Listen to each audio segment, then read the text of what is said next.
Buenos días, América. Doctor Reynoso, las elecciones del 7 de febrero del 2021 nos han dejado algunas lecturas y una bien marcada, y no sabemos qué es lo que pasó ahí. Si fue el comportamiento humano de la gente que no se logró reflejar en las famosas encuestas o exit poll, y hemos visto, mejor dicho, que un candidato, por ejemplo, Hervas, que lo ponían por el 5%, llega a tener casi el 16% en el país y en muchas provincias 26, 27%, y vemos a un Yacu Pérez que ha arrasado en la Sierra Central, Amazonía y Oriente, cuando las proyecciones eran totalmente diferentes. ¿Qué pasó ahí? ¿Fue la conducta del individuo, del ciudadano cuando fue a votar, que lo decidió de última hora, o fallaron las proyecciones a los exit poll? Buen día. Muy buenos días. Gracias, Verónica, por la pregunta. Bueno, lo primero que deberíamos establecer es que las encuestas son una radiografía del presente, ¿ok? No pronostican un futuro, pero son, de cierto modo, la herramienta más precisa como para llegar a entender qué es lo que va a pasar. Lo que dijeron las encuestas alrededor de todos los meses anteriores es que en primer lugar estaba Andrés Arauz, segundo Guillermo Lasso, y con una diferencia de prácticamente 3-4 puntos estaba el señor Yacu Pérez. ¿Okay? En la medida en que pasaron el tiempo, se vio que Javier Hervas sí estaba saliendo de este pelotón de candidatos que de alguna manera estaban con el 1 o 2%. ¿Okay? Nunca nadie se imaginó que llegue al porcentaje que llegó en este momento. Sin embargo, ¿por qué se da esto? Es porque al final del proceso electoral hubo la convocatoria ciudadana misma a que seamos responsables y que vayamos a votar. Entonces, esa gente que de alguna manera estaba indecisa, que no reflejaba su opinión en ninguna encuesta, indudablemente se notó ya en el momento de las votaciones, porque sí fue a votar cuando antes decía que no iba a votar. Eso como primera cosa. La segunda cosa importante que hay que denotar es que estos dos candidatos, tanto Hervas como Yacu Pérez, son los candidatos que han despertado más emociones en el electorado como tal. Recordemos algo, el voto no es racional, el voto es más emocional, es instintivo y también es un tema de mucha emoción, amor u odio hacia un candidato u otro. Entonces ellos supieron apelar mejor el tema de las emociones, y sus campañas comunicacionales fueron totalmente diferentes. ¿Y por qué fueron diferentes? Por una sencilla razón. Ellos demostraron que había que ir al segmento millennial y centennial de una manera diferente.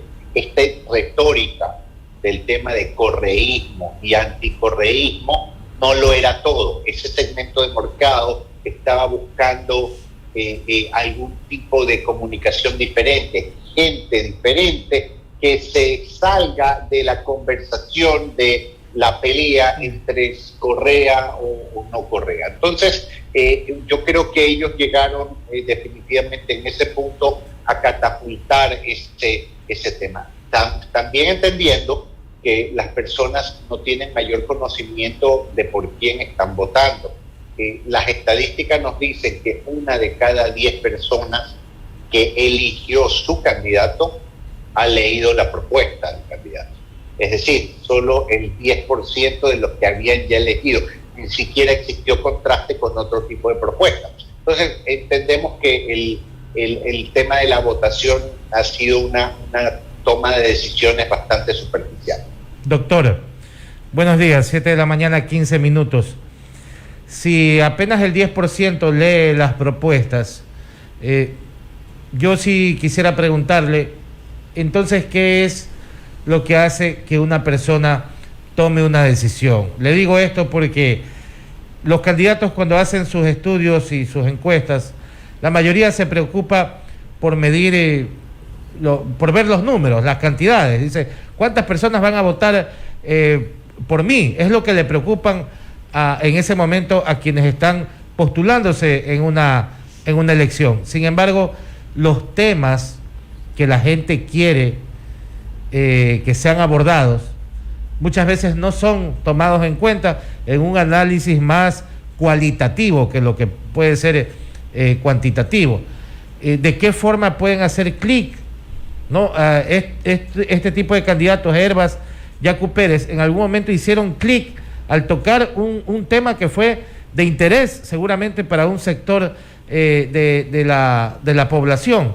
¿Cómo se puede determinar, doctor, qué es lo que lleva a una persona a tomar la decisión de votar por alguien? Indudablemente el tema de la conexión, ¿sí? Hay que conectar. Hablábamos anteriormente de despertar emociones, y eso significa justamente generar ese vínculo entre el votante y el candidato. Ahora bien, ¿cómo se logra esa conexión? Eso. Esa conexión emocional tiene de alguna forma 4 factores, ¿okay? Que no tienen que ser diferentes, o sea, no es que hay que elegir uno de ellos, hay que hacerlos todos. Primero, cuando un candidato abandera una causa que hace bien, una causa reconocible, eso inspira al votante a seguirlo. Segundo, cuando se sabe o se conocen cuáles son los valores humanos del candidato, es decir, cuando uno dice este tipo es un buen ser humano, ¿ok? Tercera cosa importante, aparte obviamente de también manejar todo esto con una campaña comunicacional emocional, está el hecho de la propuesta enfocada en las 3 necesidades básicas que tiene hoy el ecuatoriano, sus 3 dolores sociales. Esos dolores sociales indudablemente son economía y empleo, son el tema de salud y el tema de inseguridad. Corrupción está mucho más abajo, pero vendría a ser el 4º punto. Y por último, dentro de todo esto, el líder carismático, ¿ok? No tuvimos en el caso específico del señor Arauz y el señor Lasso, líderes carismáticos, tampoco había una causa y tampoco se entendía bien el tema del ser humano que había detrás. Por ende, lo que la gente busca después de ver todo esto es 2 cosas. La primera es si estoy a favor o estoy en contra de Correa, entonces ahí está el tema correísmo, anticorreísmo. Y segundo, ¿quién ofrece más? En el tema de la propuesta. Entonces, la propuesta también iba a marcar una gran diferencia. Al margen de las cosas que sean reales o no, que se hayan ofrecido dentro de campaña, una propuesta bien diseñada para que impacte tiene que tener varias características. Primero, tiene que ser tangible, tiene que ser con inmediatez, es decir, que el beneficio la gente lo vaya a recibir rápido, y tiene que tener un lenguaje sencillo a la hora de ser transmitido. Son las características necesarias de una propuesta para de alguna forma poder impactar en la mente de la gente. Y dicho sea de paso, pues sí podemos decir con mucha seguridad es que solo una propuesta fue la que realmente caló la conversación en la agenda de estas elecciones, de todos los candidatos. Todo lo demás fue bastante débil. Claro que sí. A su criterio, las campañas que generan temor, odio y esa famosa polarización que llevan a los unos hacia un extremo y el otro hacia el otro extremo, frente a las campañas que son alegres, positivas, que en medio de toda la desgracia que se vive, porque es así, hay mucha crisis, logran por lo menos darte ese mensaje de fe y esperanza. Le pregunto estos 2 escenarios, porque vamos a una segunda vuelta electoral. Y a su criterio, ¿cuál de las 2 es más válida? ¿Cuál de las 2 puede crecer más? Recordemos que muchos candidatos tienen su piso y también tienen su techo. Ya dice Yacu Pérez que, por ejemplo, el techo de Arauz es el 31 y 32%, de ahí no va más. ¿Estas campañas de acá pueden crecer más? ¿Qué pasa con las campañas que definitivamente generan más negatividad que positivismo? Eso es lo que cambia justamente la pandemia. La gente quiere alejarse del dolor, ¿no? Pero siempre el miedo ha sido un gatillador importante dentro de las campañas. Para ser sincero, recuerde usted que en una campaña lo que usted ve no es lo que yo sugiero, pero lo que usted ve es una campaña positiva de construcción de reputación de marca hacia tu candidato. Ves una campaña negativa en la cual hablas de las debilidades reales del otro candidato, y a veces ves una campaña sucia que cada vez aumenta con este tema de las fake news en las redes sociales, donde hay difamación y mentiras hacia cualquiera de los candidatos. Entonces el miedo es un factor bastante importante a la hora de la decisión, porque eso me predispone a no votar por alguien. Y de hecho, a veces cuando se habla de que vamos a votar entre el cáncer y el SIDA, entre el bien y el mal, o vamos a escoger el mal menor, lo que se está sopesando son miedos. ¿A qué le tengo más miedo? ¿Al uno o al otro? Entonces el miedo siempre está ahí. Ahora bien... Pero no surte efecto, por lo menos no surtió efecto. En este caso específico, sí podríamos decir de que la campaña no solo puede ser de miedo, es una campaña inspiradora que de alguna forma conecte con estos millennials que no se quieren ver inmiscuidos en este tema de política, donde se atacan, donde hay venganza, donde se hablan cosas terribles o cosas negativas. Debes de salirte de ese plan, ¿no? ¿Verdad? Entonces, hoy, en una segunda vuelta, lo más importante no es cuánto tenías de nivel de preferencia en el voto, sino cuánto puedo crecer. Y crecer implica ir a nuevos segmentos de mercado que indudablemente tienes que captarlos de una forma distinta. Locura es hacer siempre lo mismo, ¿no? Y esperar un resultado distinto. Por ende, es necesario que se reinventen. Y yo creo, es más, Verónica, que deben de reinventarse también las propuestas para que puedan conectar mejor y se pueda entender mejor lo que de alguna forma se está ofreciendo. Los candidatos que usted ve hoy como de alguna forma una sorpresa, llámese Herbas y Yacu Pérez, son los candidatos que más han cumplido con el rol de comunicación emocional, con líder carismático, con causas, etcétera, que de alguna forma lo han puesto en la posición que hoy está, ¿no? Doctor, ¿hasta qué punto puede ser el voto 100% emocional? Le pregunto esto porque yo le decía a Verónica hace unos días, ayer le decía, el voto de Herbas es el voto de la comunidad TikTok, ¿no? De los jóvenes que lo vieron en TikTok, lo vieron haciendo cosas graciosas, les gustó, y sin conocer mayores antecedentes de la persona ni de sus propuestas, se dejaron llevar por eso y le dieron el voto.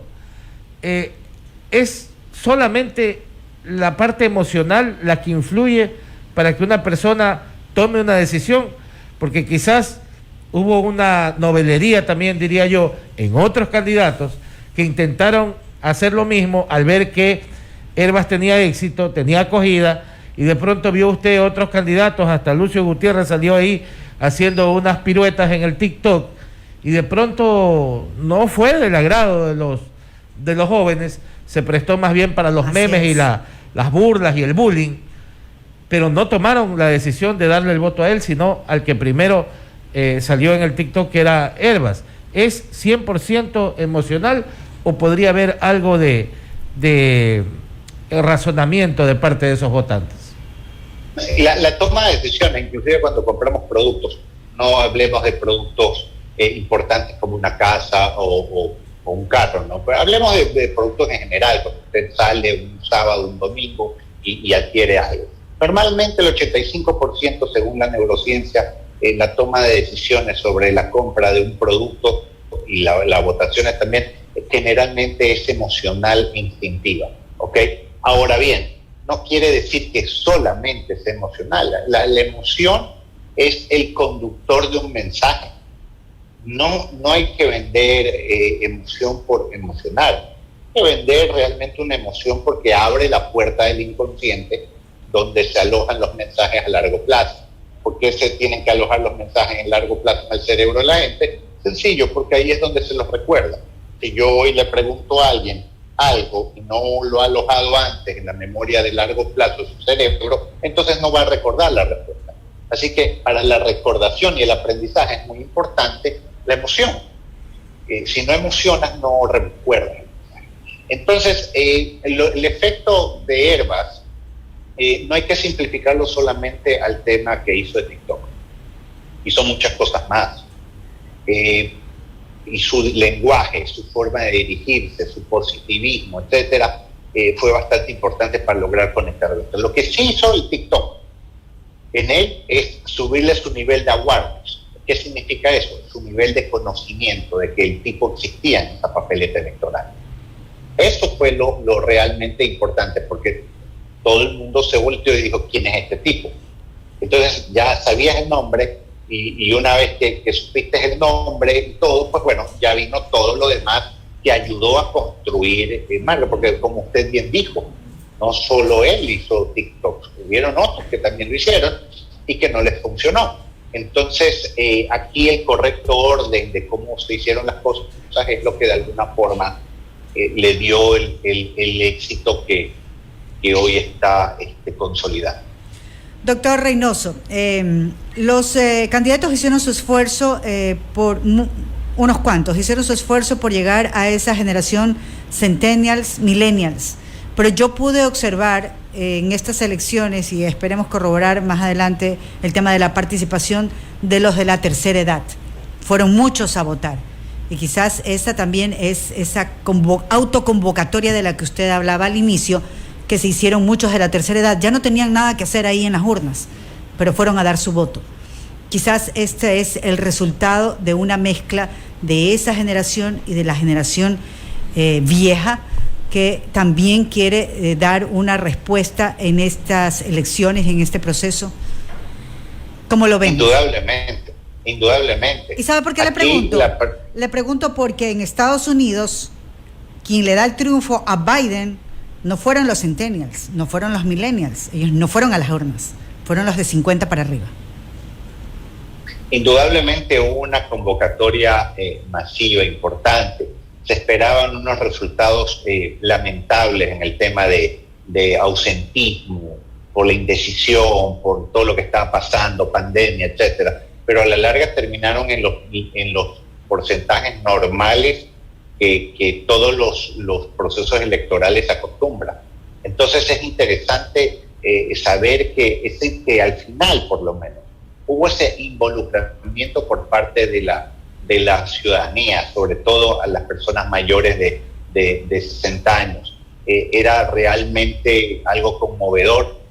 Yo creo que es la forma de expresión en la cual la gente decía, vamos, no vivimos en el país perfecto, no somos perfectos, no tenemos quizás a los candidatos perfectos, pero hay que hacer democracia, hay que apostar nuevamente, hay que volver a tener esperanza, y indudablemente cada uno deposita su esperanza de una manera diferente en los candidatos. Así que sí, tiene gran parte que ver ese tema, ¿no? Muy bien.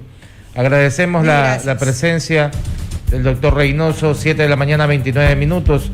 Interesantísimo el tema del neuromarketing. Seguramente vamos a comprometerlo al doctor para contar con su presencia nuevamente en otra ocasión. Acá por el tiempo tenemos que terminar, pero seguro el tema es muy, muy rico y nos permite conocer muchísimo referente a esta forma como la conducta humana hace que tomemos decisiones que definitivamente marcan nuestro destino, nuestra vida.